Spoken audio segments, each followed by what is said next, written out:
Hello students, आप सभी का आपके अपने YouTube channel maths by Jitendra Kumar में स्वागत है। हम पढ़ रहे थे दी ट्रांसपोर्टेशन प्रॉब्लम और उसमें हमने अभी तक 3 मेथड पढ़ी। North west corner rule, lowest cost entry method और वोगल्स अप्रोक्सीमेशन मेथड। आज हम इसमें पढ़ेंगे मोदी मेथड, जो कि इसमें सबसे अच्छा मेथड है, जो ट्रांसपोर्ट की कॉस्ट निकालता है। ये सबसे कम कॉस्ट कर देता है, सबसे कम कॉस्ट निकालता है, तो इसीलिए ये सबसे अच्छा मेथड है मोदी मेथड। तो चलिए इसके कुछ स्टेप्स हैं, उनको हम समझते हैं। तो चलिए आइए देखिए मोदी मेथड क्या है। ये transportation algorithm for minimization problem, यानी कि MODI method. In this method we have following steps. ठीक है, तो हमारे कुछ स्टेप्स हैं, तो इन स्टेप्स को इस मेथड में याद रखेंगे। तो चलिए समझिए इन स्टेप्स को। सबसे पहले स्टेप नंबर फर्स्ट। तो स्टेप नंबर फर्स्ट में देखिए क्या करते हैं। Find the initial basic feasible solution by the Vogel's approximation method. सबसे पहले इनिशियल बेसिक फिजिबल सॉल्यूशन निकालते हैं। कौन से मेथड से निकालते हैं? वोगल्स अप्रोक्सीमेशन मेथड। वैसे तो कोई से भी मेथड से निकाल सकते हैं। हमने 3 मेथड पढ़े, तो 3 मेथड में सबसे बेटर कौन सा था उनमें? ठीक है, वोगल्स अप्रोक्सीमेशन मेथड था। तो हम किससे निकालेंगे? वोगल्स अप्रोक्सीमेशन मेथड से। वैसे आंसर तो किसी से भी आ जाएगा, ठीक है, पर इससे थोड़ा अच्छा रहेगा। ठीक है, इससे थोड़ा जल्दी आंसर आ जाता है, तो इसीलिए हम इनिशियल बेसिक फिजिबल सॉल्यूशन निकालेंगे। किससे निकालेंगे? वोगल्स अप्रोक्सीमेशन मेथड से। ठीक है, enter the allocations at the centre of the cell. ठीक है, एक हम टेबल बना लेंगे, ठीक है, उसमें कुछ सेल्स बना लेंगे। तो जो हम, ठीक है, क्या निकाल लेंगे? इनिशियल बेसिक फिजिबल सॉल्यूशन निकाल लेंगे, यानी कि कुछ एलोकेशंस निकाल लेंगे कि x12 x13 जो भी कुछ वैल्यू निकलती है उनको हम क्या बोलते हैं? एलोकेशंस बोलते हैं। उन एलोकेशंस को जो सेल होगी उसके कहाँ पे रखेंगे? सेंटर में रखेंगे। बात समझ में आई? एंटर दीज एलोकेशंस, कुछ एलोकेशंस निकल के आएंगी उस मेथड से। उन एलोकेशंस को कहाँ रखेंगे? जो सेल होगी उसके सेंटर में रखेंगे। ठीक है, स्टेप नंबर 2 देखिए। Enter the cost CIG at the upper left corner of all the cells. इसके बाद क्या करेंगे? स्टेप 2 में एंटर द कोस्ट। तो जो भी कोस्ट होती है, ठीक है, वहाँ पे हमें ट्रांसपोर्टेशन टेबल दी हुई होती है, उसमें कोस्ट लिखी हुई होती है। उन कोस्ट को कहाँ लिखेंगे? सारी की सारी कोस्ट को ऑल, ठीक है, सेल की अपर, कौन सा कॉर्नर है ये? Left corner. तो यही कहा इन्होंने, enter the cost CIG at the upper left corner of all cells. ठीक है, इसके बाद नेक्स्ट स्टेप पे आइए, स्टेप नंबर 3।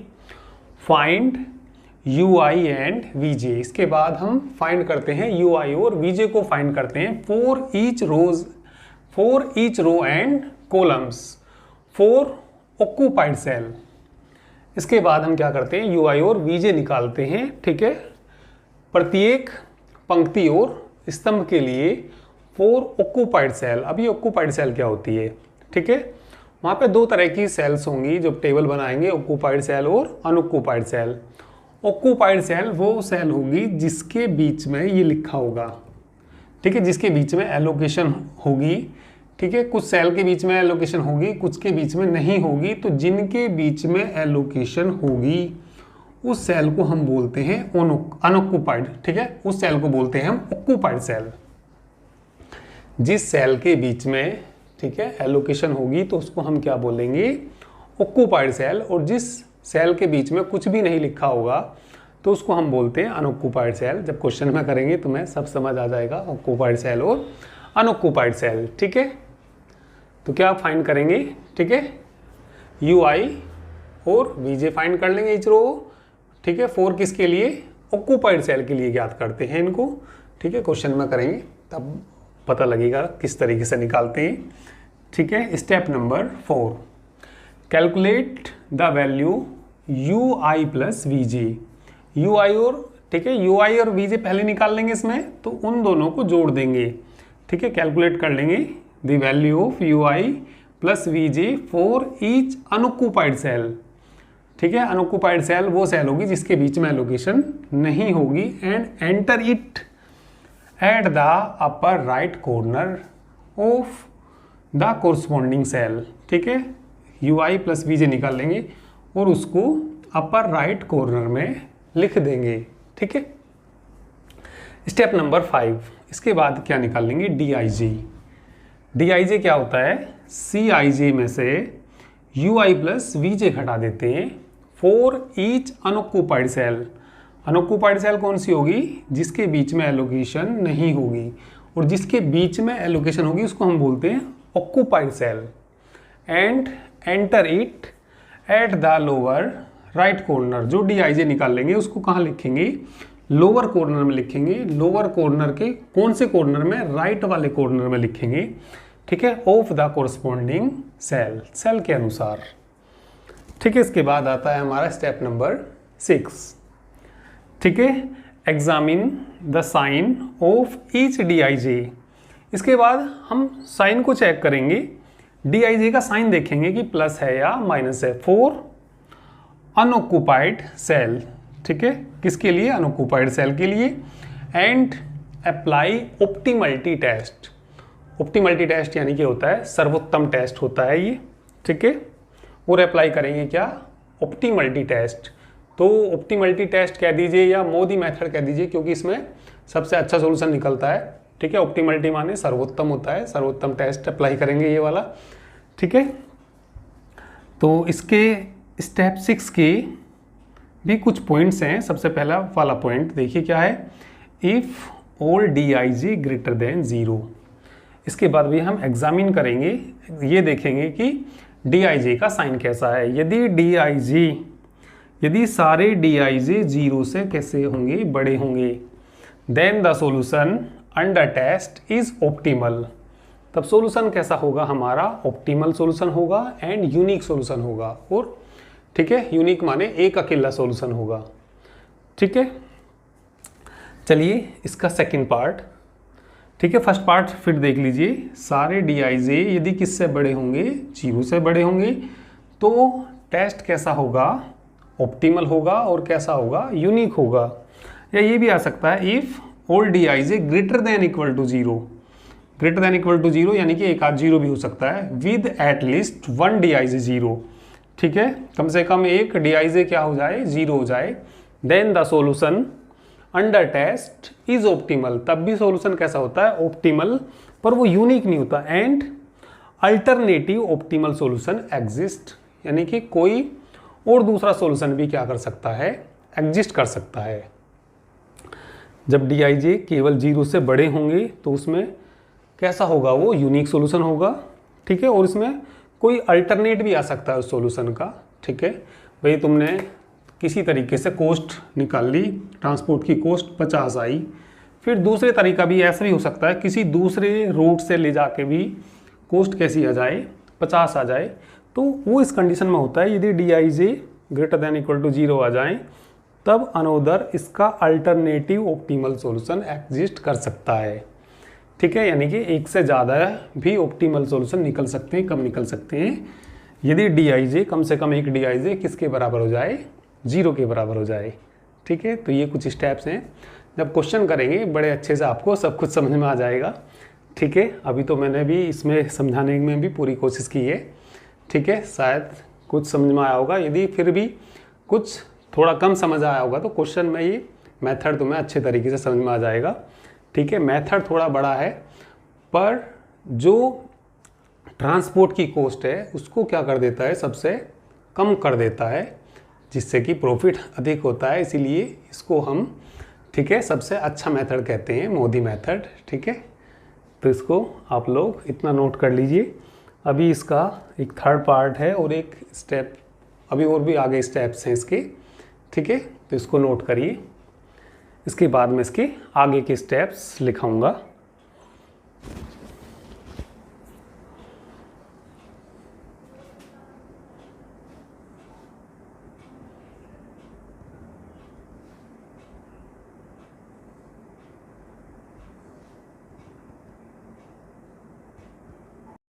चलिए इसके बाद नेक्स्ट पॉइंट देखिए, स्टेप नंबर 3 का, ठीक है। If at least one DIJ less than 0, यदि एक कम से कम एक DIJ किससे छोटा हो, 0 से छोटा हो, the solution is not optimal, तो उस कंडीशन में सोल्यूशन हमारा ऑप्टिमल नहीं होगा। In this case go to step 7, इस केस में हम स्टेप कहाँ पे जाएंगे, 7 में जाएंगे। देखिए भाई, यदि DIJ, जैसे मैंने इससे पहले 2 वाले पॉइंटों में बताया, यदि DIJ 0 से बड़ा होगा, ठीक है, तो उस कंडीशन में सॉल्यूशन ऑप्टिमल भी होगा और यूनिक भी होगा। और यदि DIJ greater than equal to 0 आएगा तो उस कंडीशन में सॉल्यूशन ऑप्टिमल होगा, ठीक है, और यूनिक नहीं होगा, मतलब उससे ज़्यादा भी और भी सॉल्यूशन निकल सकते हैं उसके, और भी उससे ज़्यादा सॉल्यूशन उसके एग्जिस्ट कर सकते हैं। तो देखिए, यदि हमारे DIJ 0 से बड़ा आ जाए या 0 के बराबर भी हो सकता है, तो उस कंडीशन में सॉल्यूशन कैसा होगा, हमारा ऑप्टिमल होगा। भाई देखिए, ऐसा हो सकता है, हमने वोगल अप्रोक्सीमेशन मेथड लगाया और उससे हमने कोस्ट निकाल ली, तो ऐसा भी हो सकता है कि कोस्ट उससे ही कम आ जाए, ऐसा हो सकता है कि उससे ही कोस्ट कैसी आ जाए, कम आ जाए। तो फिर ये मोदी मेथड, मतलब मोदी ये बताएगा कि DIJ कैसा आ गया, 0 या 0 से बड़े आ गए, तो वो ये कहेगा यदि 0 से बड़े आ गए ये, तो वो सॉल्यूशन वोगल अप्रोक्सीमेशन जो मेथड से हमने किया, तो वो सॉल्यूशन सबसे अच्छा है। इसका मतलब मोदी मेथड ये भी बताएगा वो सॉल्यूशन जो निकाला वोगल्स वाले ने, वोगल्स अप्रोक्सीमेशन मेथड से जो निकाला, उसकी कोस्ट सबसे कम आई कि नहीं आई। भाई हो सकता है उससे ही हमारा सॉल्यूशन सबसे अच्छा सॉल्यूशन आ जाए, तो मोदी ये कहेगा भैया तेरा ही सॉल्यूशन सबसे अच्छा सॉल्यूशन है, इससे ही तेरी ही कोस्ट कैसी आ गई, मिनिमम आ गई। परंतु यदि DIJ लेस देन किससे आया, 0 से आया, तो फिर मोदी ये कहेगा कि भैया जो तूने सॉल्यूशन निकाला वो सॉल्यूशन हमारा, ठीक है, सबसे बेस्ट सॉल्यूशन नहीं है। तो अब हम बताएंगे कि इसका सबसे बेस्ट सॉल्यूशन क्या होगा, ठीक है। तो उसके लिए कौन से स्टेप पे जाएंगे, स्टेप नंबर 7 पे जाएंगे, ठीक है। तो स्टेप 6 में तो मैंने अभी तुम्हें ये बताया, यदि 0 या 0 से बड़ा आ गया तो सॉल्यूशन कैसा हो जाएगा, ऑप्टिमल। तो इसका मतलब पीछे वाला सॉल्यूशन ही ऑप्टिमल है। परंतु यदि DIJ लेस देन किससे आ गया, 0 से आ गया, तो उस कंडीशन में सॉल्यूशन ऑप्टिमल नहीं है। तो इस कंडीशन में हम कौन से केस पे जाएंगे, 7 केस पे जाएंगे, ठीक है। तो चलिए 7 केस समझिए अब, ठीक है। और 7 केस से पहले मैं आपको ये भी बता दूं, जो हमारी क्लासेस होती हैं, ठीक है, लाइव क्लासेस हमारी एप्लीकेशन पे चलती हैं और उस पर हम पेड कोर्स कराते हैं। तो किसी भी स्टूडेंट को कोर्स परचेज करना हो तो वो एप्लीकेशन डाउनलोड करें, PCM गुरु एप्लीकेशन, जिसका लिंक आपको वीडियो के डिस्क्रिप्शन में भी दे दिया जाएगा, या सीधा प्ले स्टोर से जाके डाउनलोड कर सकते हैं। जो फीस होती है हमारी मात्र 1200 रुपये पर बुक फीस होती है, ठीक है, 1200 रुपये पर बुक, ठीक है। और अधिक जानकारी के लिए आप इस नंबर पे 9690224488 पे भी व्हाट्सएप मैसेज कर सकते हैं, ठीक है। तो ये कुछ डेमो क्लासेस ही आपकी यूट्यूब पे आएंगी, फिर जो कंप्लीट कोर्स कराया जाएगा वो आपका एप्लीकेशन PCM गुरु पे कराया जाएगा, जिस पे लाइव क्लास होती है। और जो BSc थर्ड ईयर का बैच चलता है वो सुबह 10 बजे चलता है, ठीक है, 10 बजे से 11 बजे तक लाइव क्लास होती है, ठीक है। और हमारा एक अदर यूट्यूब चैनल भी है, ठीक है, जितेंद्र कुमार क्लासेस के नाम से है। क्लास 12th का कंप्लीट कोर्स उस पर, ठीक है, फ्री कराया जाता है और बहुत अच्छे से कराया जाता है। तो आप लोग जिसको भी क्लास 12th का, ठीक है, सिलेबस करना हो सारा, तो वो जितेंद्र कुमार क्लासेस जो यूट्यूब चैनल है उस पर फ्री कराया जाता है, ठीक है। तो क्योंकि वो अभी स्टार्ट किया है, शायद आपके सर्च में ना आए, तो इसलिए दूसरे चैनल का लिंक भी इस वीडियो के डिस्क्रिप्शन में दे दिया जाएगा।